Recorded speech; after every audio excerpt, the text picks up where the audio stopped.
faire ce qu'on appelle les remises gouvernementales des retenues à la source, et des déductions à la source, ben, nous allons dans rapport paye.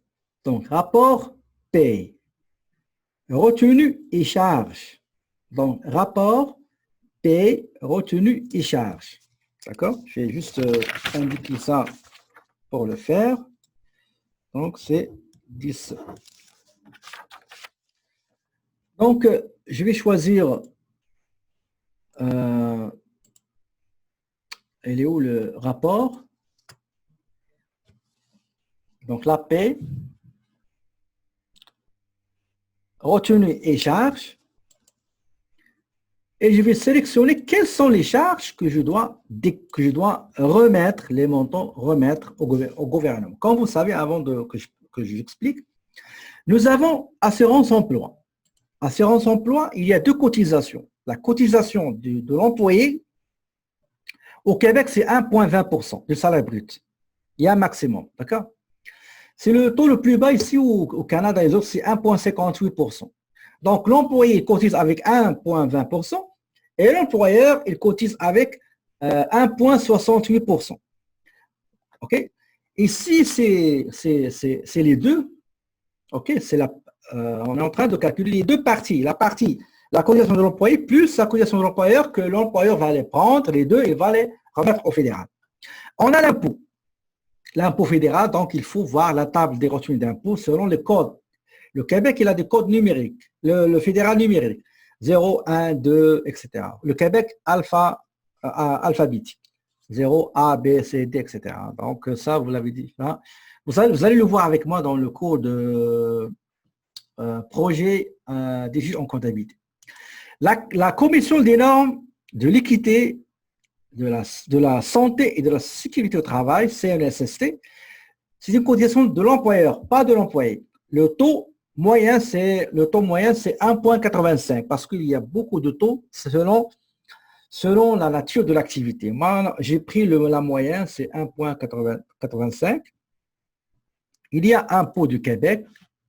Il y a Retraite Québec. Retraite Québec, là, il y a deux cotisations. La contribution de l'employeur et la cotisation de l'employé. Les deux, c'est le même taux. C'est 5,70% avec une exemption annuelle de 3 500 $.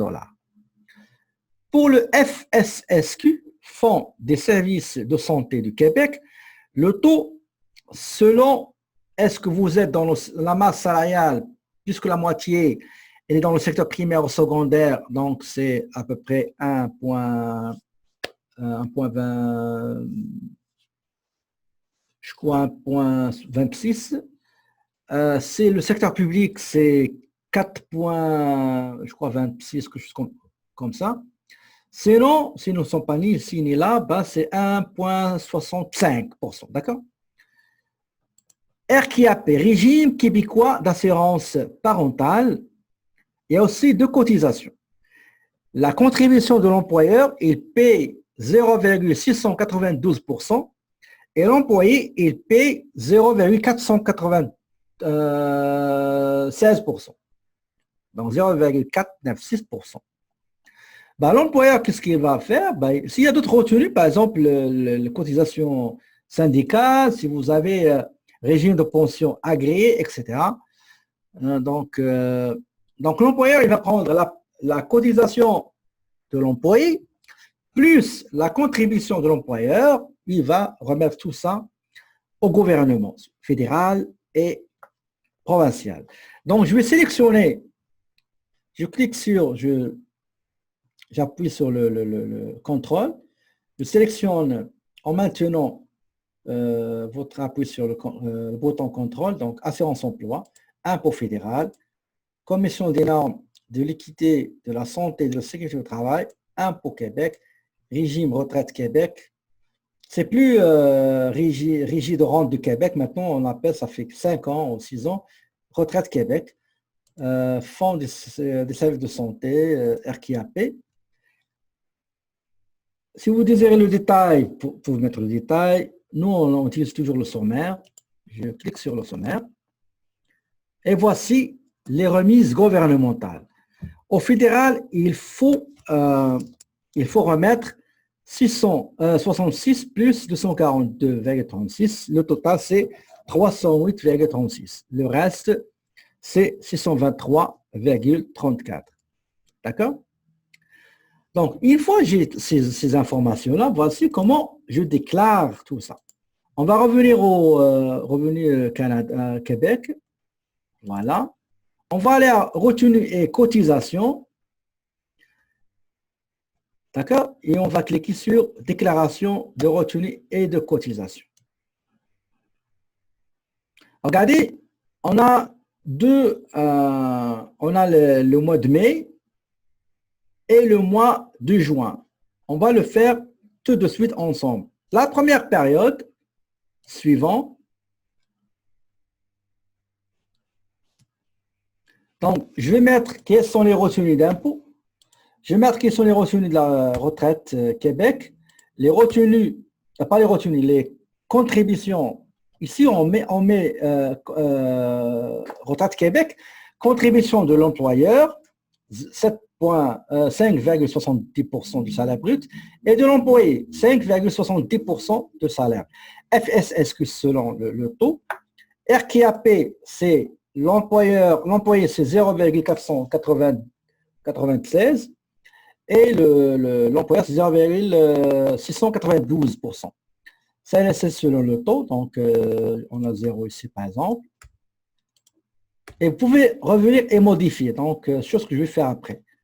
Moi, maintenant, juste vous montrer qu'est-ce qu'il faut faire. Suivant.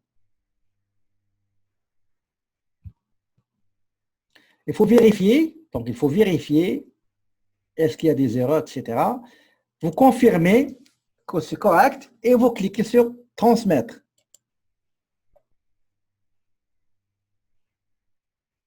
Et vous aurez un accusé, la même chose, un accusé. D'accord? Il y a un accusé. Donc, je vais l'enregistrer comme d'habitude. D'accord? Ce n'est pas comme les taxes TPS TV. Vous avez 15 jours. Par exemple, pour la période du juin, date limite, c'est le 15 juillet. On va le faire tout de suite, par exemple, 0. Après, je vais rectifier ça.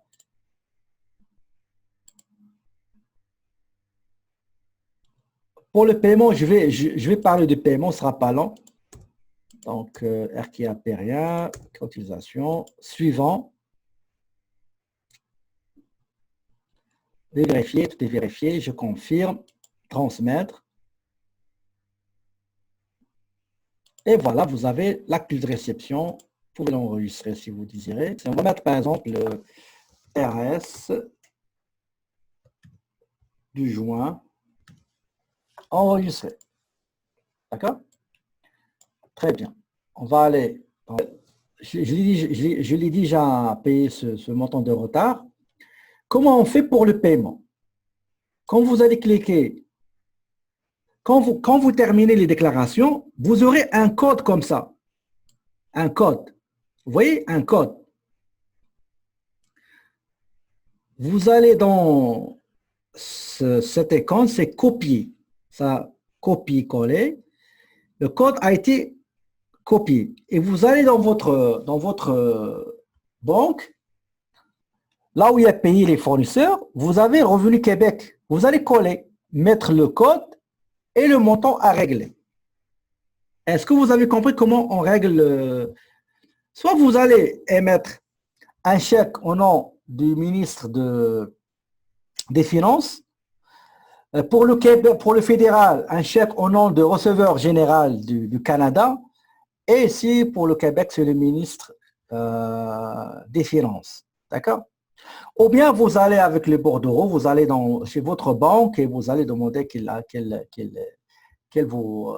se charge du paiement. Ou bien vous allez même dans les locaux agence Revenu Canada. Non, il n'existe plus ici à Montréal. Mais pour le Revenu Canada, vous pouvez aller dans celui qui se trouve à l'intersection Assomption avec Sherbrooke Est, ou bien la Place des Jardins, Place des Arts, là où il y a le Place des Jardins, en haut, deuxième étage à gauche, vous pouvez régler ça. Ou bien le chèque labelé dans une enveloppe, vous laissez dans la chute du courrier qui est devant la porte. Exactement. Oui, oui. Il y a aussi la plupart, ils font ça avec leur banque. Moyennant il y a des banques qui chargent, il y a d'autres qui ne chargent pas. Il y a des formulaires. Quand vous allez vous inscrire dans les remises gouvernementales fédérales Québec, vous aurez les mêmes formulaires que vous connaissez. Et l'affaire est faite par la banque. Est-ce que vous avez des questions avant que je termine cette vidéo-là, s'il vous plaît?